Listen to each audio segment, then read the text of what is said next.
Let's make kimchi. Today we're making bechu kimchi or Napa cabbage kimchi. Because the best time of the year for Napa cabbage is the late fall winter season. That's why typically Koreans tend to make large portions of kimchi during this time. You're going to need Napa cabbage. To start, trim off the end of the cabbage. Make an incision towards the bottom of the head of cabbage and cut through the bottom half. Split the head in half.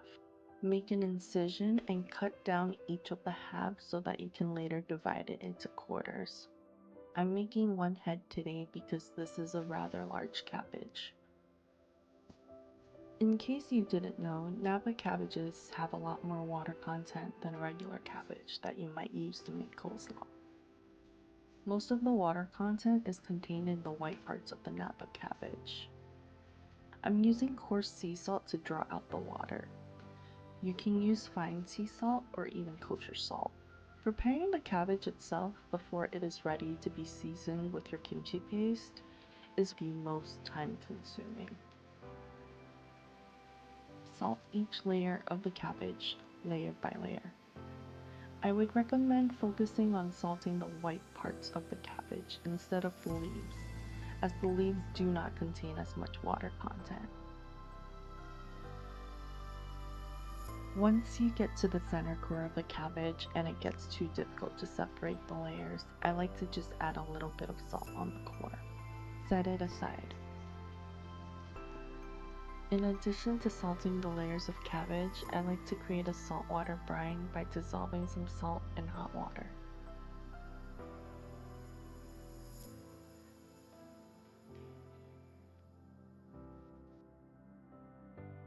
Let it cool before you add it to your cabbage. I know some people like to dunk their cabbages in a saltwater brine before taking it out to salt layer by layer, but I prefer to do it this way. Set that aside. Be sure to flip your cabbages every hour so you can evenly draw water out of them. In a bowl, I have some sweet rice flour, or it's also known as glutinous rice flour, that I'm mixing with some water that will be used as the glue for the kimchi paste. Add that to a saucepan and turn on your stove to at least a medium.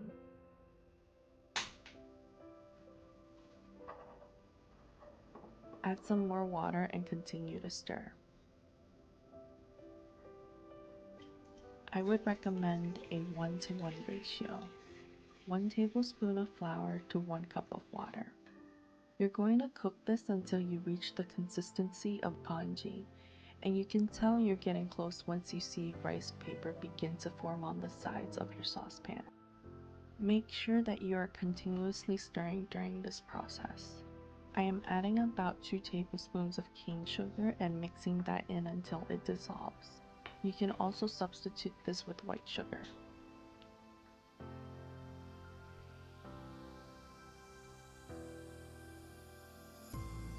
For my kimchi, I like to add some radish, carrots, chives, and green onions to my kimchi paste.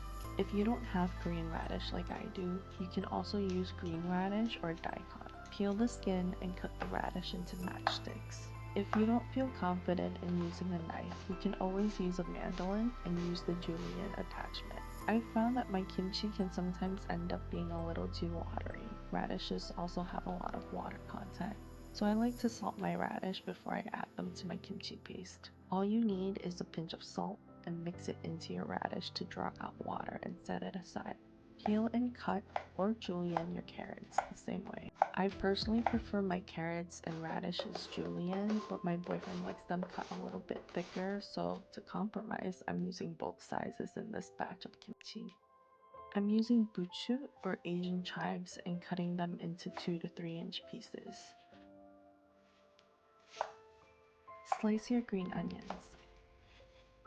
You can tell your cabbages are ready once you are able to fold over the white part of the cabbage without it snapping. From here, you can start washing and rinsing your cabbages. If you feel that it is too salty, continue to rinse your cabbages.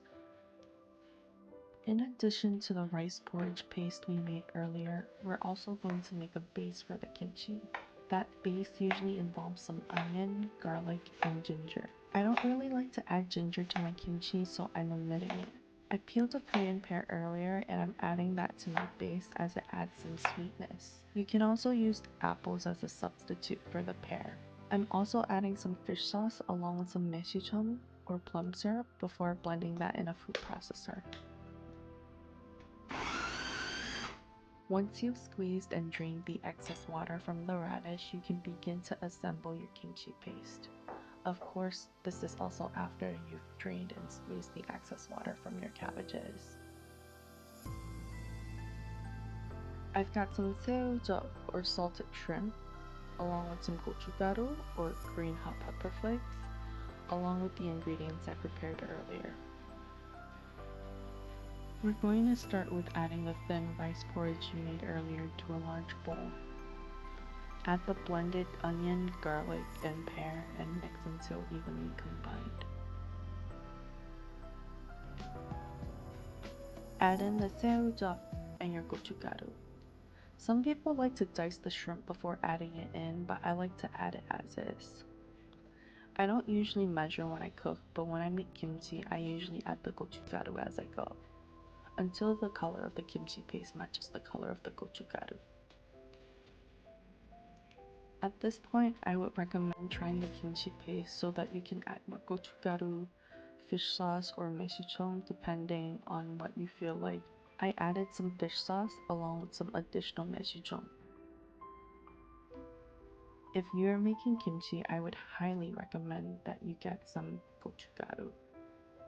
The reason for this is because if you were to use Chinese dried chilies or crushed red pepper like the kind you put on pizza, your result may not end up being the outcome you're looking for. Gochugaru does not contain pepper seeds. Chinese chilies or crushed red pepper, on the other hand, does and can be darker in color compared to gochugaru. Both of those factors will affect the texture and color of your kimchi. I like to mix using my hands until you can see that the carrots are a little wilted down. I'd recommend using gloves for this, especially if you have sensitive skin. While the gochugaru isn't as spicy as other peppers, it can still irritate the skin.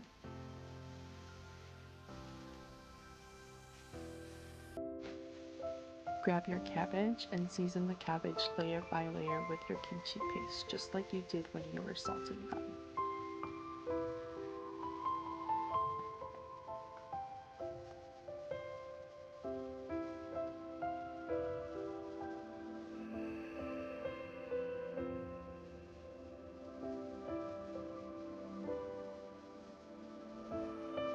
Once your cabbage is fully seasoned, carefully add it to a container of your choice.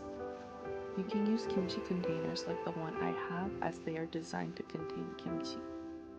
These are plastic, but alternatively you can store them in glass containers or containers with a rubber gasket for a tighter seal. Just know that if you use a plastic container, that container will probably permanently smell like kimchi. I put the rest of the cabbage in mason jars because I'm giving them away. If you have any leftover kimchi paste, you can just top off your kimchi with it. Make sure you pat down your cabbages to remove any excess air. Clean the edges of your kimchi container or jars before sealing. You can leave it out for a few hours to kickstart the fermentation process. Honestly, I don't think kimchi is difficult to make. What's really the issue here is the process of making kimchi can be very time consuming. So it's more convenient to purchase pre-made kimchi.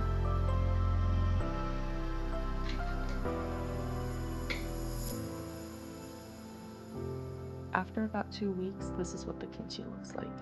You can pair this with rice, pork belly, and make so many kimchi dishes with it, like kimchi jjigae, kimchi jeon, or kimchi bokkeumbap. If you do have time on your hands, please give this a shot. I hope this video helps you in your kimchi making journey.